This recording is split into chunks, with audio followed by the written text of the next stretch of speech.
पछाडिको दृश्य गोर्खालीहरूले सन् 1878 अफगानिस्तानमा हुँदै गरेको लडाइँमा भाग लिएको दृश्य हो। जुन बेला 18,000 गोर्खालीहरूले अफगानिस्तानमा युद्धमा भाग लिएका थिए।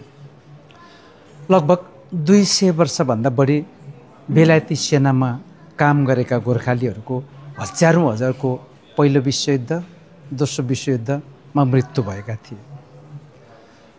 तैपनि नेपाल राष्ट्रको लागि गोर्खा सिपाही भनेर सबैभन्दा प्रतिष्ठाको विषय बनेको छ।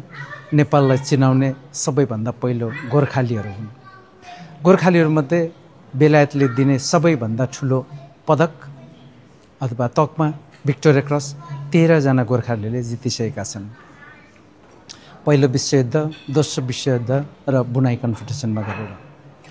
यो असाध्यै हिस्टोरिक फोटो बेलायतको राष्ट्रिय सैनिक सङ्ग्रहालयको मुख्य द्वारमा राखिएको छ, जसले गर्दा हरेक मानिसहरूले यहाँ भिजिट गर्दाखेरि उनीहरूको तस्बिर देख्न सक्छन्। गुड बाई, बिदा चाहन्छु।